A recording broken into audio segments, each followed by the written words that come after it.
Hey, this is Bo with Focused Engagement. Today is Friday, which means we have another Focused Friday. Today's a fun one because we have Megan McFarland from McFarland Photography. She is a wedding photographer with a little bit of a unique spin on what she does. I'll let her go ahead and tell you a little bit about it, and we'll just go from there. So, Megan, introduce yourself.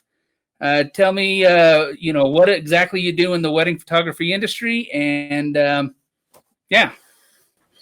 So, as he said, I'm Megan McFarland. I have basically self-taught myself everything. I've been doing photography since I was in the 8th grade, and I do have a professional camera. But I do wedding photography for the bride who can't really afford it. So if your choice is your cousin with his iPhone or no photos at all, I'm your girl. That's what I do. I want to help you out. I kind of got into this because I couldn't afford my own wedding photography. So, I don't have any pictures from my wedding. But that's what I like to do. I like to help the bride who needs wedding photography but can't necessarily afford $3,000 to $4,000. You bet. And what I love about this, Megan, is in marketing we really suggest any business they should know their niche, right? They should know the group of people that they're going to serve. Yeah. And you really narrowed down your group into a well-deserving niche. Okay. And I got to imagine there's a lot of brides out there in a situation to have to use or want to use your services. So so tell me a little bit about then how it is right now. I know we talked before about what you do, but tell it is how you well, first of all, what's your price structure? So obviously you got to you charge something. Right. So my minimum is $25 per event. So for a wedding reception combination, it would be $50. I have been paid as high as $200. So if you would like to pay me above the $50, you're more than welcome to do that. I will take whatever you think is fair. And then what I do is I take the photos. I do some light editing. If you need something specific done, like I edited a bruise off of a bridesmaid's leg one time, then we'll be able to do that. And then I give you the photos on a thumb drive, and you take it and you do what you want with it, knowing that I'm going to keep a copy for myself for my portfolio. But you don't necessarily copyright the photos, right? Nope. The photos are not copyrighted. So you can get prints, you can get enlargements, you can, do what you want with them. It's your photos and your day. So I'm interested. You obviously bring value to your clients, and a low price is great. That don't get me wrong. A low price is fantastic. Do you have like a scale? I mean, you say as low as 25 and as high as 200, but is there any indication of who would pay you, or is it just based on what they think they can afford? It's based on what they think they can afford. So like I said, the most I've been paid so far is 200. And that was two of my brides did that. So I made about $400 on 2 weddings. Okay. But some have only been able to pay the 25. I mean, it's really what you can afford, but 25 is the absolute minimum I'll take. And I do engagements and bridals as well. So the whole spectrum from beginning to end. Okay. Now I'm going to bring up an attorney way of things. Attorneys I know will do work pro bono, I think is the term that they use.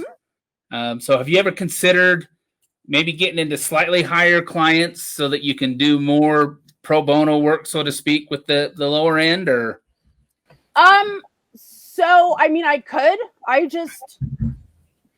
I'm not a professional. I'm considered semi-amateur. So I've sold some of my work. I'm semi-professional. I'm not a full professional. I don't have a whole big team. And some of the brides that want to pay more expect like 5 or 6 photographers with professional cameras and lighting and all of that. I'm a one-person team. I'll bring my mom along with me. She's kind of my helper to like pose the bride for me or what have Sure. you. Yeah. But so it's me and her, and that's it.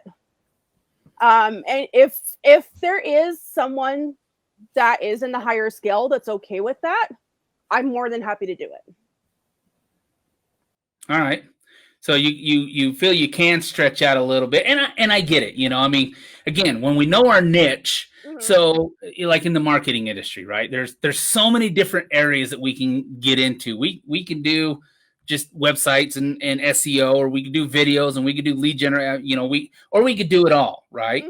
It's knowing what you're good at and focusing on that. Yeah. Though I will say there's nothing wrong with trying to expand your knowledge a little bit and move into other areas, and I'm not saying that you should or shouldn't, but so I guess what I'm saying is I really get where you're coming from. It's great that you know your niche, and you know your limitations, and you're not afraid to say, hey, this is what I have to offer, and therefore this is my payment. So and you and I talked before that it's true. The ones that are $3,000 to $5,000, yes, they expect a lot.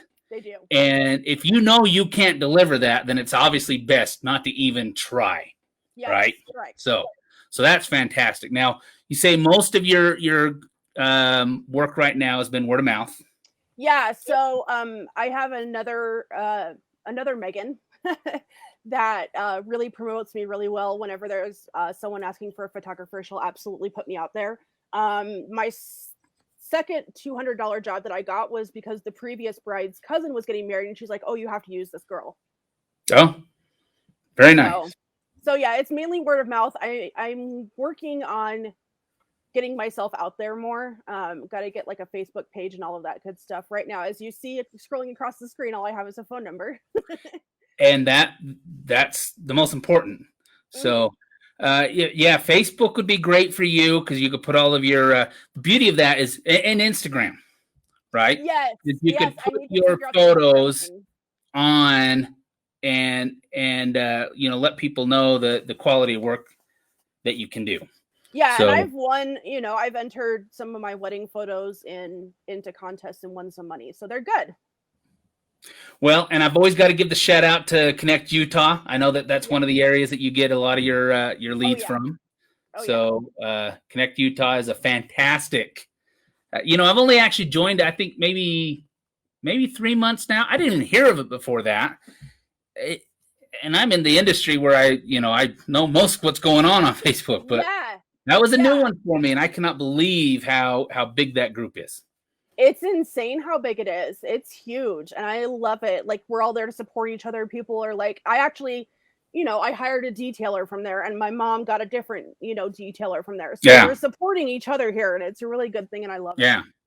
So do you do daily posts on Connect Utah? Do you ever post on Connect Utah? Not yet. I'm not entirely sure what to do because I don't have a Facebook page or a website, and that's usually what they're looking for when they want you to post on there. Oh, you could just post anything. Post. Okay. Start posting. I'm definitely do that. This would be my recommendation.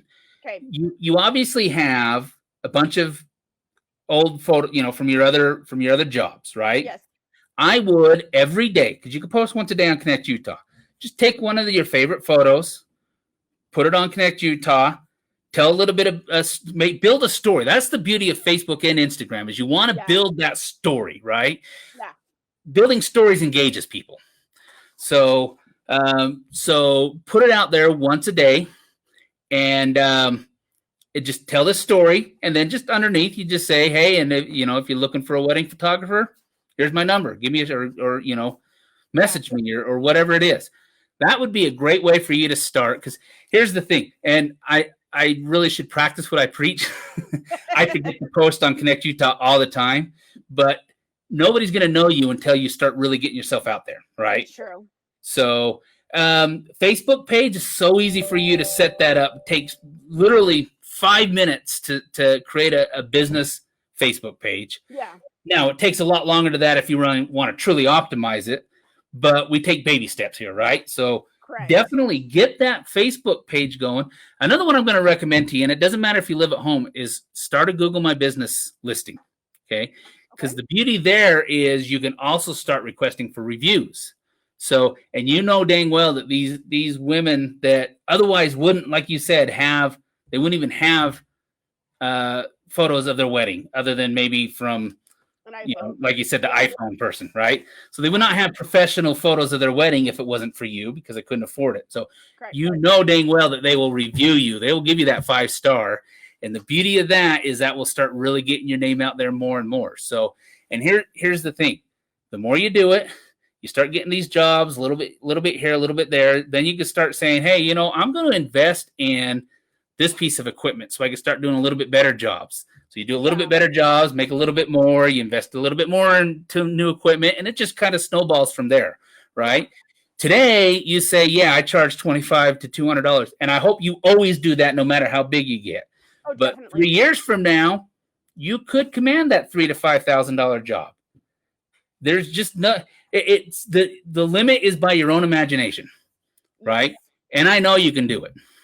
So there's no question anybody can do it. It's I don't want to say it's hard, not hard. It is hard. Owning a business is hard, right? Definitely. Yeah. There's ups and there's downs and there's stress and there's excitement, and it's a roller coaster ride. It's a constant roller coaster ride, right? But we all do it. We can do it. So So that would be my first recommendation. Well, my first recommendation is my first recommendation is start posting on Connect Utah. Yeah. I want to start seeing those photos. I'm going to start looking for them. Okay. My second recommendation is create your Facebook page. Do that by the end of next week. It's not, you can do it quick. Okay. And then get that Google My Business listing. I'll send you information on how to create it. It's free. Lovely. I'll just give you step by step so you can do it. I keep saying it's not hard, but it's doable. Okay. Yeah. So you do those 3 things alone, and I think you're going to start seeing a lot more business coming your way. So now I do have to ask. All right, so you got into this because, like you said, your first wedding, you didn't have those pictures. But what got you into photography in the first place? What drove you to photography? What do you like about it? I like just seeing things. Like I started out doing just photographs for my family. Like when we would have family events. Mm-hmm. I was the one who took the big family pictures. I still do that every couple years when we get together. The family's expanding now, obviously. When all of us are in the same place, I'll make sure and get a good family photo. So I started out just taking family photos and then walking around in nature and just seeing all these beautiful things that I wanted to capture. And I mean, I started back, like I said, in 8th grade when it was, the film cameras and you had to go into a dark room and all of that good jazz. So, I think just like being able to capture the beauty of things and being able to help people commemorate those really awesome days in their lives really makes me just so happy. So if someone came to you and said, hey, I would like to get into more photography, not even necessarily professional, but my daughter, for instance, has talked many times about wanting to get more into photography. Mm-hmm. What would be your advice? So my advice would be first to find a good camera. So you really need to get a good camera. I go down to, there's a camera store in Layton. It's Allen's Photography, I think. And they also, that's where I do my editing and my and stuff like that for my photos. Okay. And they're a local business? They have really good. They are a local business. Awesome. Yeah, they're a small business over in Layton. And they will absolutely. They're very knowledgeable. They'll help you get it set up with your first camera, decide what it is that you're looking for. You can start out with just the basic camera. You can expand into all sorts of lenses and things like that. I recommend getting a good tripod to start with, so that you can set up those shots that you don't want to, worry about shaking while you're taking them. And then they do offer photography classes as well. So basics of how to run your camera, lighting, things like that.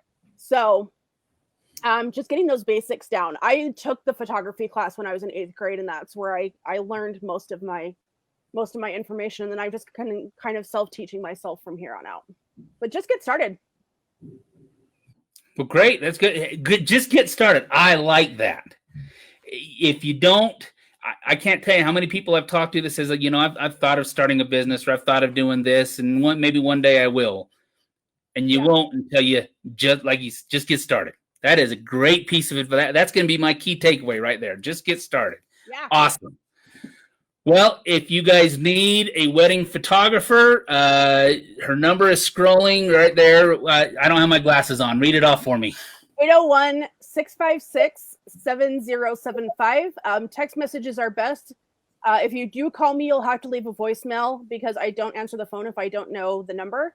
But I will answer text messages, and I absolutely love to be contacted. Awesome. Thank you so much, Megan. And I expect to see next week, some photos on Connect Utah. Absolutely. I will start going through them today and figure out which ones I want to post. All right. Sounds good. Thank you, Megan. And until next Friday, you guys have a great day.